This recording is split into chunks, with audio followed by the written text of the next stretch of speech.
Remember, a Hallmark card will best express your perfect taste, your thoughtfulness.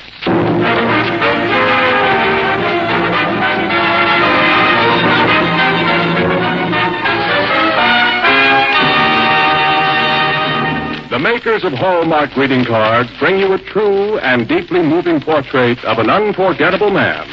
A.J. Cronin's courageous and heartwarming story of The Doctor of Lennox. Big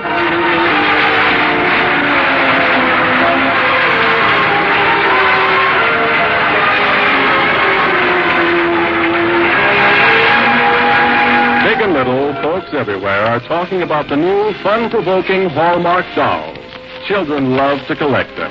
Grown-ups find them fun to give to every youngster they know.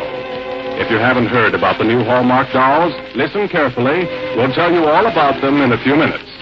Now, to preside over our program, here is your Hallmark host, Tom Shirley.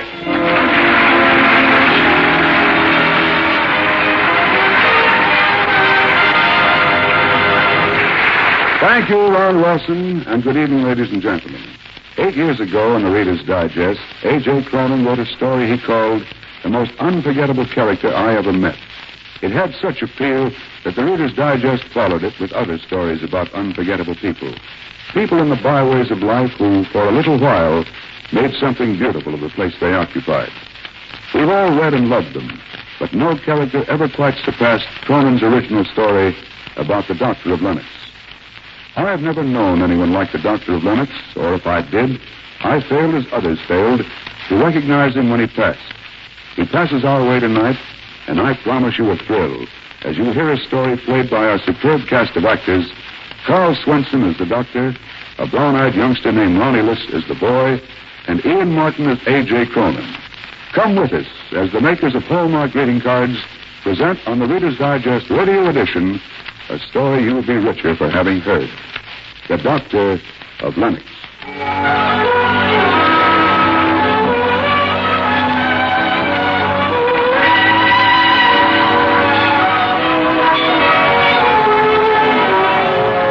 I'm Sir Lancelot, riding on a white horse. I'm Ivanhoe, the bravest knight of them all. And I'm Bruce, the fearless horseman. What can I do? You, Carrie? You can be our stable boy.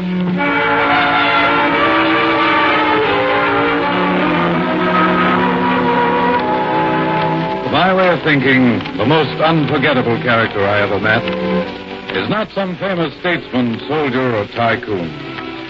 He's a simple soul who had no wish to dominate an empire. Instead, he set out to conquer circumstance and himself.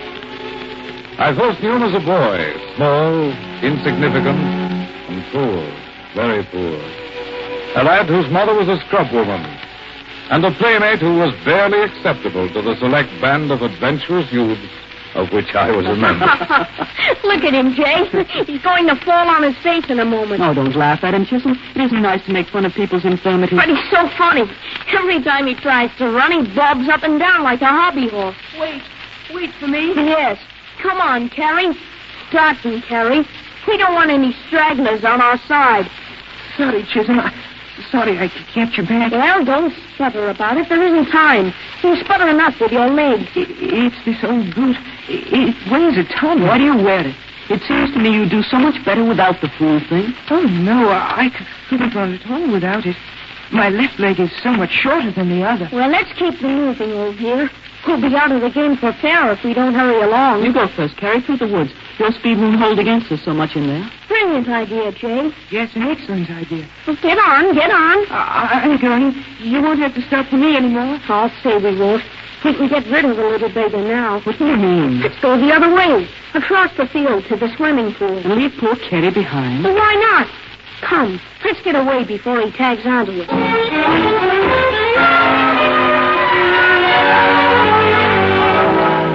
We were just children, of course. And children have a kind of savage code that makes no allowance for infirmity. But Carrie always lived up to it, whether we took advantage of his defects or not. First bell, Carrie. Don't be late for school. Can't help it today. I have to finish my milk round first. What's a milk round? Oh, can't you see? I make deliveries to half the houses on this side of town. What on earth for? 1 on 6 pence a week. That's almost as much as my mother gets for scrubbing the floor. Why, George, what do you do with all that money? I give it to my mother. I get a halfpenny for myself. That's not much. It's more than I got before. Well, you'd better hurry up and make it. There goes the second bell. Oh, Rory, I've got to run. Look at him go.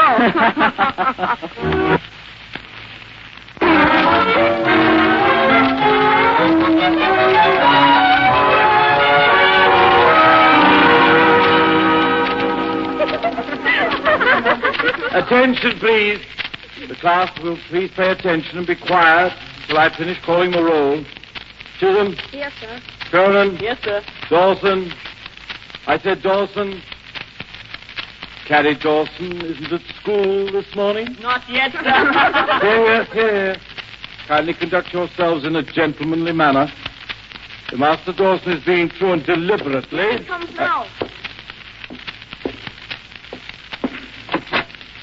Well. Good evening, Master Dawson. Good evening, sir. And where has your lordship been? Taking breakfast with the provost, no doubt. No, sir. I've been on a milk round. Oh, until you got dizzy and lost your way? No, sir.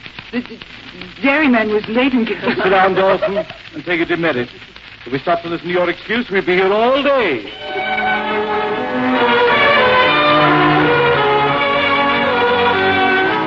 The more life struck at him, the less he struck back, and the gentler he became.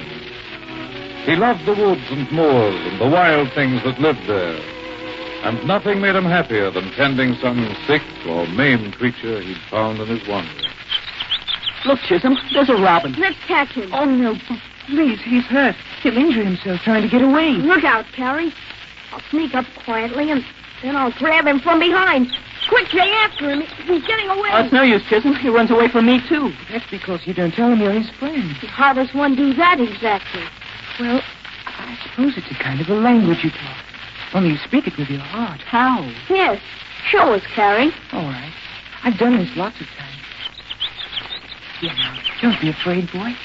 I'm going to help you if you let me. Why, George, he's got it in his hand.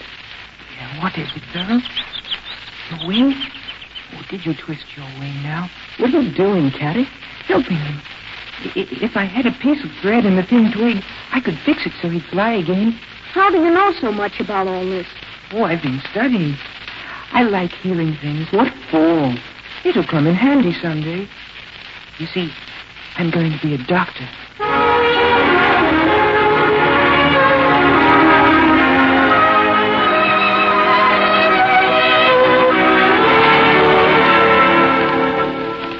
A doctor, is it? My boy's going to grow up and become a doctor, eh? Yes, Mother. Great heavens, Kitty. Haven't you seen enough misery in life without wanting to stick your nose into any more of it? But doctors can cure misery. They couldn't cure yours nor mine either. Well, a good doctor might have cured mine. How? With a twig and a piece of thread, the way you do with your birds. I don't know, Mother. Well, I do. You're going to be a parson's son. And people's souls are much more important than their bodies. But I don't know how to treat people's souls. You'll learn, Terry. You'll go to school and learn every bit of it. Don't you want me to be a doctor, Mother? Not when you can be a parson, boy. Men people's spirits, Terry, not their bones. Then I can't be a doctor, Mother. You'll make a fine minister. I know you will. And all my life I've hoped and prayed for the moment when I'd see you up there in the pulpit. And it'll come, son. It'll come. Yes, Mother. It'll come.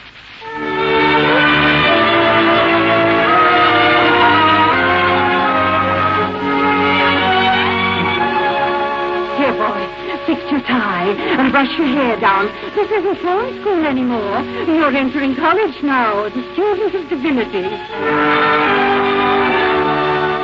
Oh, yes, indeed, Mrs. McCready. He's doing very well. And if he keeps up the good work, he'll be duly licensed at the age of 24. Oh, I'm proud of you, my son.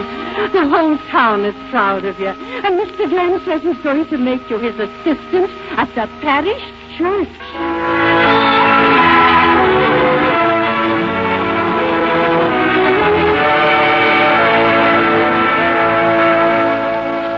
And Jesus said unto him, that which is born of the flesh is flesh, and that which is born of the Spirit is spirit. Now, how does that sound, Mother? Oh, fine, fine, son. It's the best sermon I've ever heard. Was my voice all right? Oh, perfect. Didn't stammer a bit. And you knew every word of it. I hope I can remember to speak loud enough. Oh, for heaven's sake, Carrie, what are you worrying about?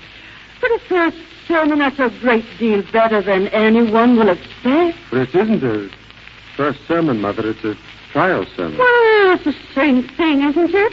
No, not exactly. A trial is a test, and you must pass it. That shouldn't bother you. You passed all the others. Yes, I know, Mother, but this one is for you.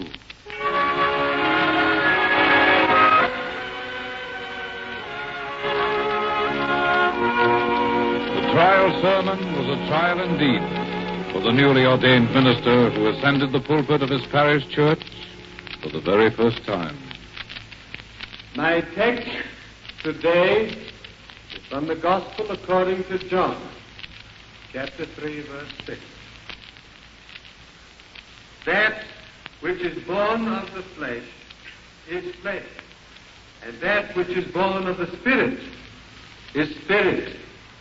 He began to speak in an earnest voice, and for a few moments it went well enough. Then, all at once, he became conscious of those rows upon rows of upturned faces, of his mother dressed in her best clothes, her eyes fixed rapturously upon him. And a paralyzing shiver of self-distrust swept over him. Not their only thing. That is to say, that is to say, these words cannot be used. At least they cannot be used out of the original context. He stammered hopelessly and tried to struggle on. But I meant to say. The words wouldn't come. There was a long, awful pause. And at last the Reverend Mr. Glenn came to his rescue. We will now sing hymn number 10.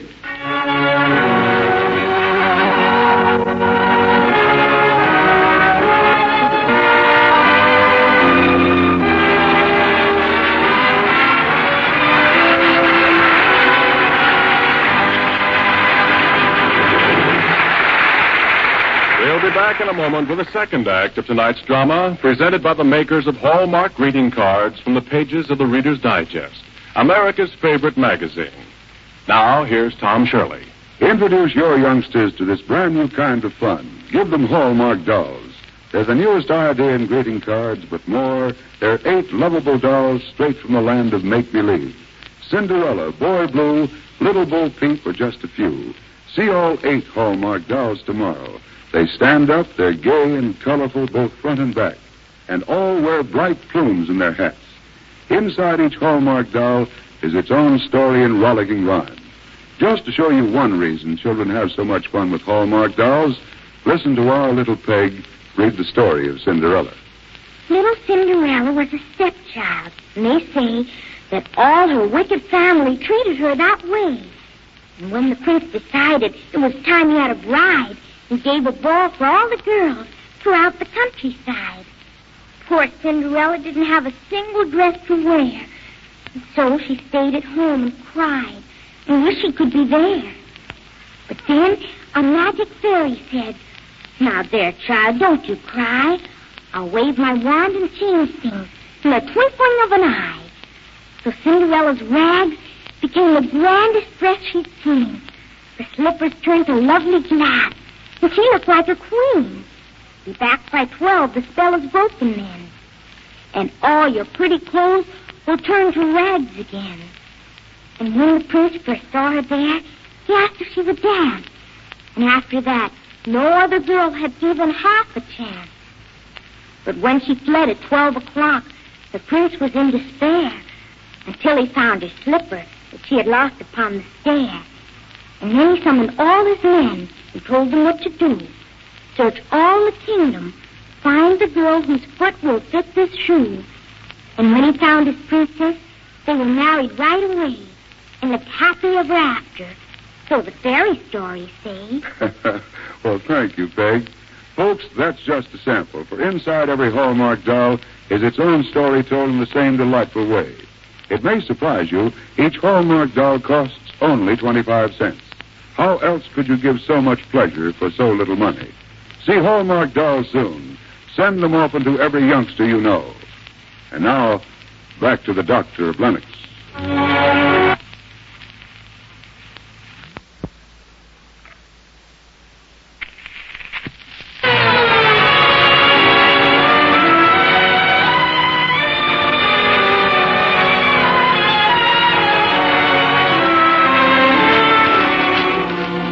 Whatever her feelings were, Carrie's mother never really had a chance to express them. Within an hour after the stricken with a heart attack, and when Carrie returned home from the church, he found her on the floor. Mother, what happened? It's all right, son. I'm ready to go. No, let me get a doctor. No, please. Stay with me, boy. Hold my hand. Show me the way. I did my best, Mother. No, son. I'm not disappointed. Only the flesh is disappointed, not the spirit. Yes, Mother. You said it in your sermon, yes. You said it to me. And someday you'll say it again. Yes, Mother.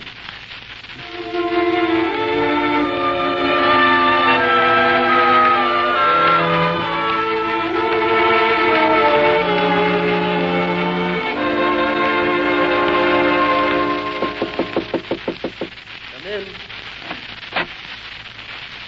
Oh, good evening, Mr. Glenn. Evening, Carrie. I just stopped by to find out how you were feeling. I know your mother's loss would be a great blow to you. It is, indeed. It's a great blow to all of us, son. She was a fine woman. Never missed a day in church. Worked hard all her life. The pity of it is she never lived to see you fulfilled. Yes, Mr. Glenn? It's a pity she couldn't have been spared a little longer. I understand you're leaving us, Carrie. Yes, sir. Well, I believe that's the wisest thing to do under the circumstances. You can come back later, a few years from now, when people have forgotten all about your first work here. In the meantime, I think you'll be able to find a new parish. I'm not looking for another parish, Mr. Glenn. I'm going up to Fulston and try to get a job teaching school.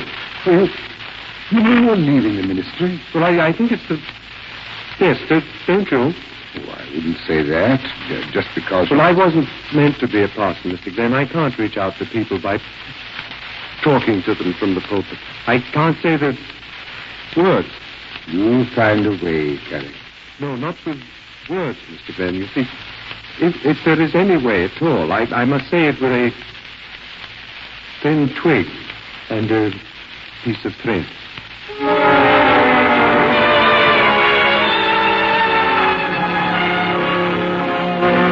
Branded as a miserable failure, Carrie left town, and no one seemed to know or care what happened to her. Well, some years later, Chisholm and I were working in Edinburgh. I as a struggling young doctor, and he as assistant to the anatomy professor at the university. Funny how we both turned out to be doctors when Carrie was the one who really longed for it. Just a moment.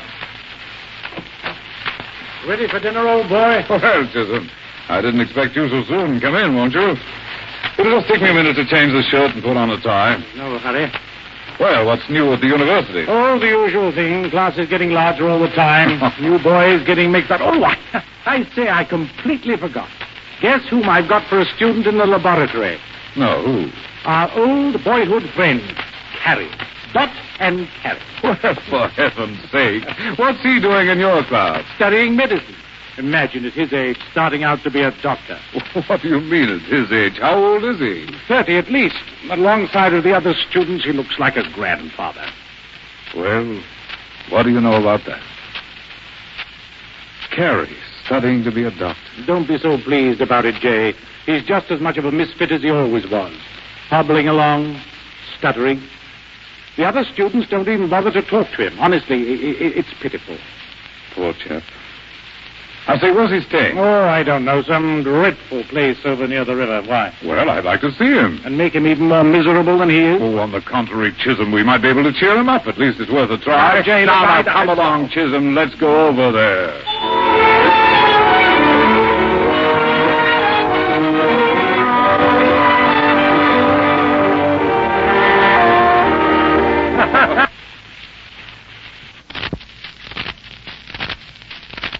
Yes. Those were the days, all right. Remember how we used to run off to the swimming pool and leave you tagging along behind us, Carrie? Yes, that seemed to be our favorite sport. I didn't mind. As a matter of fact, I'm still tagging along behind. No, I wouldn't say that. You'll catch up to us yet, Carrie. Perhaps. Well, are you sure you won't come to dinner with us, old man? Yes, do. Well, no, thanks. I've got something cooking on the stove. You get your own meals here? Might just as well. Don't know anybody to get them for me. Well, good old Carrie. It's nice to see your smile again. I'm glad that you could come, Jay. You'll come again, won't you? Oh, indeed we will. Good night, Carrie. Good night. Good night, Chad. That's Carrie for you, just as cheerful as ever. Only I wouldn't be in his shoes for anything in the world.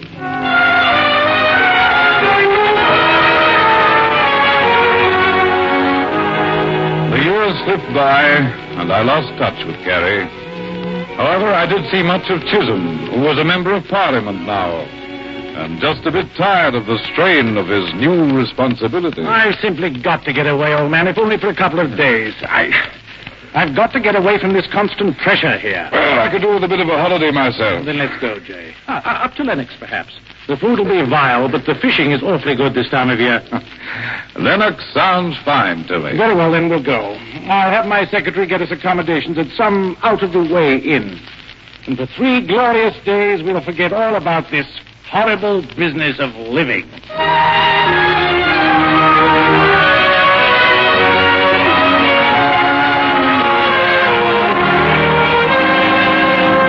Like something to read, gentlemen? No, thank you, Mrs. Mumford. Sure you won't have another spot of tea? No, thank you, Mrs. Mumford. No, we've had a wonderful day fishing, and nothing pleases us more than to sit here at the inn and enjoy a moment of relaxation. Right, Jay? Right. Well, if that's the way you feel about it, I'll go upstairs and turn down the bed. If you need me for anything, just call out.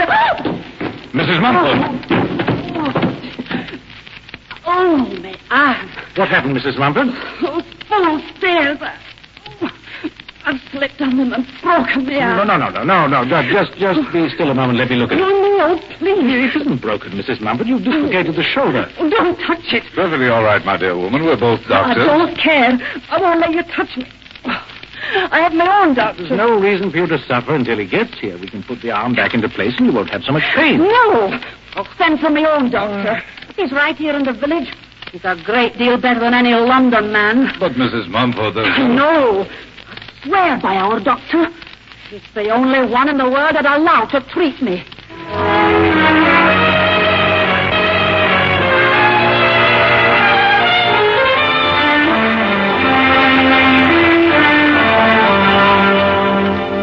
There you are, Mrs. Mumford. I'm sure you'll feel better now. Thank you, Doctor. I felt better the moment you came in the door. Everybody in Lennox does. I am for miles around, too. We wouldn't have anybody but you. Well, I appreciate the compliment, but really, you didn't have to suffer all this time until I got here. Those London men could have set your arm. Not in a million years. Besides, they went upstairs. Wait. They're coming down. Well, Mrs. Mumford, are you... Carrie! Jay! Chisholm! Well, how good it is to see you again. Carrie, how are you? Fine, fine. Congratulations on your splendid work in Parliament. Oh, I dare say I haven't really done anything startling yet. And you, Jay, you're a writer now, a great writer.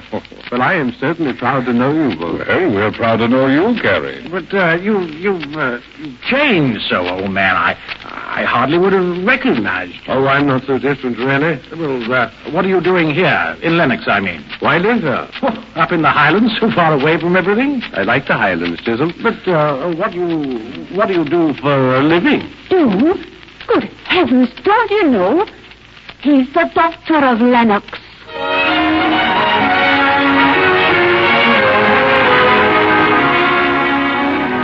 Yes, Carrie was the Doctor of Lennox. But not the shy, shabby, stammering Carrie of old. No, this Carrie had the quietly confident air of a man who was established and secure. Well, he pressed us to come to supper at his home, and when we accepted, he drove us out an old dirt road, stopping just once along the way for a woman who called out to him. Dr. Dawson! Dr. Dawson! Yes, Mrs. Bailey. Oh, I'm so glad you stopped, Doctor. I have something for you. Well, now, what have we here? A brace of ducks, Doctor. The best ones of the lot. My husband wouldn't think of going hunting without bringing you something. Oh, thank you. But really, you shouldn't have done it. After all you've done for us? Oh, I could kiss your hand every time I see you. How is the... Thanks to you. Not at all. You tell Henry that I was asking for it. Oh, indeed enough, I will, and God be with you, Doctor.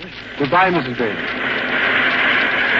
Well, is this the way you collect your fees, Carrie? Yes, sometimes. Though these people are very generous, Chisholm. My doorstep is never without milk, eggs, and butter in the morning, and on New Year's Day there is a great deal more. But this woman seems so grateful, Carrie. What did you do for her? Helped a boy. It was a very difficult case, and it took a good deal of my time, but the boy is perfectly normal now. Really? What was wrong with him? He was born with one leg that was shorter than the other.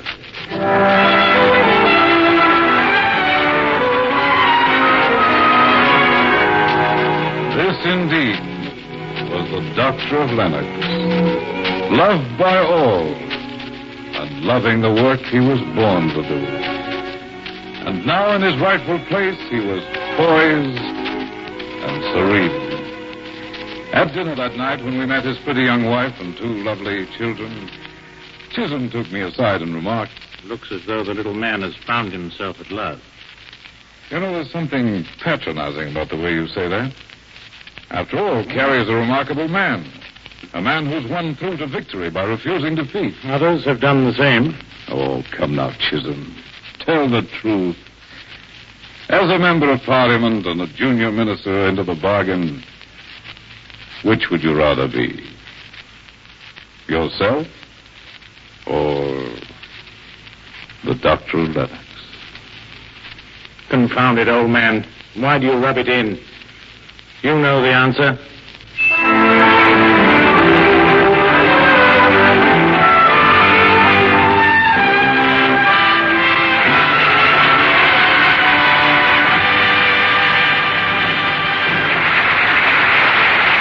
Thank you, Carl Swenson, Ronnie List, Ian Morton, and all the splendid players who brought us the story of the Doctor of Lennox. I guess any one of us would change places with that little Scotch doctor who put people above privilege and found the greatest treasure in the world in the human heart.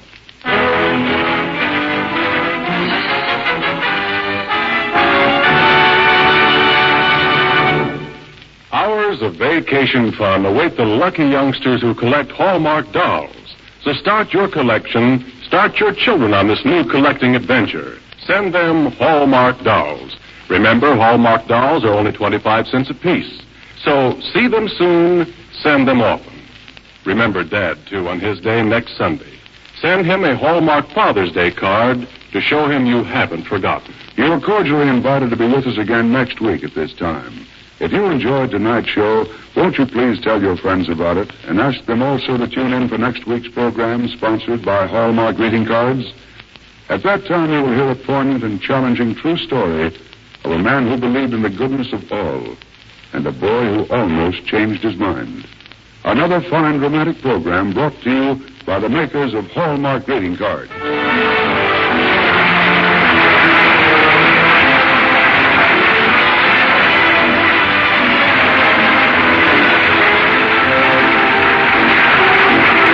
Doctor of Lennox is dramatized by Robert Sloan from the pages of the Reader's Digest, America's favorite magazine. The Hallmark program was directed by March Loeb, with music especially composed by Jack Miller.